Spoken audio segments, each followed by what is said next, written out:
Capsule Auberçon aujourd'hui pour vous faire chaud au cœur, pour ne pas avoir les pieds froids. On a des tactiques et des stratégies avec Jean-Julien de chez Auberçon pour que les gens n'aient pas froid. Et là, tu m'as amené une notion un peu spéciale de partir la journée avec plus qu'une paire de bas. Exactement. En fait, malheureusement, il y a beaucoup de gens qui ne savent pas vraiment comment utiliser des bas, surtout pour aller dans les journées froides de ski. La meilleure option, en fait, c'est toujours de partir de la maison avec une paire de bas dans nos pieds. Quand on arrive à la montagne avant d'aller en ski, on met une nouvelle paire de bas de ski. Donc, on est déjà rendu à 2 paires.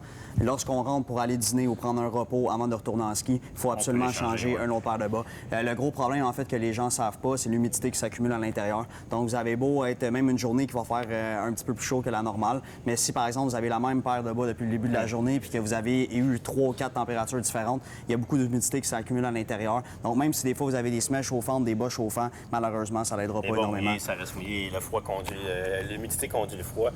Donc, il faut aussi des bas qui respirent bien et des bas spéciaux. Donc, tu en as quelques-uns dans tes mains.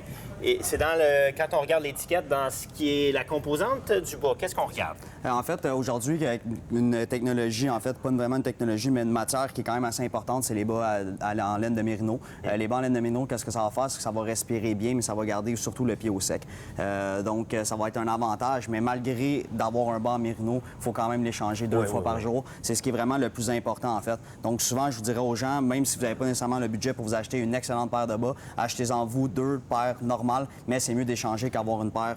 On voit aussi des enfants qui ont froid aux pieds là, et que les parents n'ont pas acheté des bas de ski, ils ont les bas de coton blanc qui ont l'air très confortables, mais qui viennent tout mouiller. Puis l'enfant à moins 15, c'est sûr qu'il va geler des pieds. Est-ce que la même qualité de bas existe pour les enfants et les tout petits de 2-3 ans? Oui, dans les mêmes qualités, des qualités qui vont être très, très similaires. Puis surtout, justement, pour juniors, c'est des prix qui sont un petit peu plus abordables. Donc, ça vaut vraiment la peine, en fait, puis d'expliquer aux enfants. Puis ça va les aider énormément d'être sur la pente, d'avoir le goût de faire du ski, puis pas de rentrer au chalet. Quelqu'un qui a froid, je vois souvent les enfants qui pleurent. Là.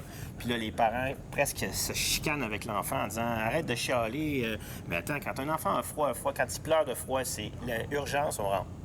Alors, pour ceux qui ont vraiment, un peu comme moi, poule de luxe, les pieds, qui aiment avoir les pieds au chaud, il y a une merveilleuse technologie qui est des batteries avec des bas chauffants. On le sait, il y a des semelles chauffantes, mais dans ce cas-ci, c'est le bas au complet qui est chauffant. Et ça, c'est pas une nouveauté, mais les bas se sont vraiment améliorés en qualité. Exactement. En fait, on trouve des qualités de bas très supérieures à ce qu'on pouvait retrouver il y a quelques années, avec des éléments chauffants qui sont quand même assez haut de gamme. Donc, même quelqu'un qui va faire énormément de ski, je vous dirais que dans le pire des cas, après 2 ans, vous allez peut-être juste vous acheter une nouvelle paire de bas. Au niveau de la qualité des batteries, c'est des batteries qui sont au lithium, donc qui durent quand même très longtemps aussi. Naturellement, il faut quand même faire attention aux bas. C'est sûr que c'est des bas qui sont un petit peu plus haut de gamme, mais si vous ne leur faites pas attention, vous marchez toujours avec dans la maison, c'est sûr qu'ils risquent de s'abîmer un petit peu plus rapidement. Et ça, par exemple, il ne faut pas les laver, il ne faut pas les sécher à la machine. Donc, si on fait du ski toujours le week-end, les 2 jours, ça prend le kit avec batterie et bas et une deuxième paire qui s'achète sans batterie. Alors, comme ça, on est équipé pour 2 jours parfaitement au chaud. Exactement. Merci, Jean.